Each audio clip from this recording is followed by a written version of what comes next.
ರಾಜಕಾರಣಿ ಮಾಡಬೇಕು, ಟಿಕೆಟ್ ತರಬೇಕು, ಲೋಕಸಭಾ ಎಂಪಿ ಮಾಡಬೇಕು, ರಾಜ್ಯಸಭಾ ಎಂಪಿ ಮಾಡಬೇಕು. ಆದ್ರೆ ಇಲ್ಲಿರ್ತಕ್ಕಂಥ ಬಡವರು ವಿದ್ಯಾರ್ಥಿಗಳ ಬಗ್ಗೆ ನಿಮ್ಗೆ ಕಿಂಚಿತ್ ನಾಚಿಕೆ, ಮಾನ ಮರ್ಯಾದೆ ಇಲ್ಲಿರ್ತಾರ ನಮ್ಮನ್ನ ವರ್ತಿಸ್ತಾ ಇದ್ದೀರಿ.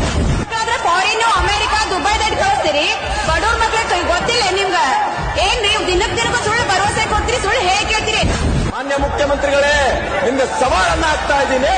ತಾಕತ್ತಿದ್ರೆ, ನಿಮಗ್ ತಾಕತ್ ಅನ್ನೋದಿದ್ರೆ, ದಮ್ಮಿದ್ರೆ ಪ್ರಪಂಚದಲ್ಲಿ ಮತ್ತೊಂದು ನೇಪಾಳವನ್ನ ಸೃಷ್ಟಿ ಮಾಡಬೇಡಿ. ಯಾಕಂದ್ರೆ ವಿದ್ಯಾರ್ಥಿಗಳ ಶಕ್ತಿ ಇವತ್ತು ಎಲ್ಲ ರಂಗಗಳಲ್ಲಿ ಕೂಡ ಮೀರಿಸುವಷ್ಟೇ ಶಕ್ತಿ ಇದೆ ಅಂತ ಹೇಳ್ತೀವಿ. ಬಿಟ್ಟಿ ಬಾಗಿ ಏನು ಬೇಡ, ವಿದ್ಯಾರ್ಥಿ ಜೀವನಕ್ಕ ದಾರಿ ದೀಪ ಆಗೋದ್ ಕೊಡ್ರಿ. ಬಿಟ್ಟಿ ಬಾಗಿ ತಗೊಂಡ್ ಏನ್ ಮಾಡ್ಲೈತ್ರಿ ನಾವ? ನೀವ ಬರ್ರಿ ನಮ್ಮನೆ, ನಾನೇ ನಿಮ್ಗೆ 4 ಸಾವಿರ ಕೊಡ್ತೀನಿ. ನಮ್ಮನೆ ಬಂದ್ ಕುಂಡ್ರೆ 4 ಸಾವಿರ ಹೋಗಿದ್ದೆ ನೋಡೋಣ. ಇವತ್ತು ನಮ್ಮ ತಂದೆ ತಾಯಿಗಳು ಸಾಲ ಸಮದ ಮಾಡಿ ಏನಾದ್ರು ಓದಬಹುದು, ಆದ್ರೆ ನಮ್ಮ ವಯಸ್ಸು ಮುಗಿದು ಹೋಗ್ತಾ ಇದೆ. ನಿಮ್ಗೆ ಏನ್ ಅನ್ಸಲ್ವಾ? ನಾವು ಹೆಣ್ಣು ಮಕ್ಕಳು ಬೀದಿಗೆ ಬಂದೀವಿ, ಮನೆಗ್ ಬಂದ್ರೆ ನಮ್ಗೆ ಬೆಲೆನೇ ಇಲ್ಲ. ಸಿಎಂ ಅವರೇ, ನೀವು ಕೂಡ ಅಷ್ಟೇ. ಕಾವೇರಿ ಮಾಸ್ ಬಂದ್ರೆ ಏನ್ ಹೇಳ್ತೀರಿ ಗೊತ್ತಾ? ನಾವ್ ಹಾಕಿರೋ ಭಿಕ್ಷೆಯಲ್ಲಿ ಸರ್ಕಾರ ಇರೋದು, ನಿಮ್ಮಪ್ಪಂದಲ್ಲ ಸರ್ಕಾರ. ಮಾನ ಮನುಷ್ಯತ್ವ ಏನಾದ್ರು ಐತಾ? ಒಬ್ಬ ವಿದ್ಯಾರ್ಥಿ ಧಾರವಾಡದಾಗ ಓದ್ಬೇಕಂದ್ರೆ ಕನಿಷ್ಠ 6 ರಿಂದ 7 ಸಾವಿರ ರೂಪಾಯಿ ವಿದ್ಯಾರ್ಥಿ ಅನ್ನೋದೇ ಅಮೌಂಟ್ ಬೇಕು ಸ್ನೇಹಿತರೆ.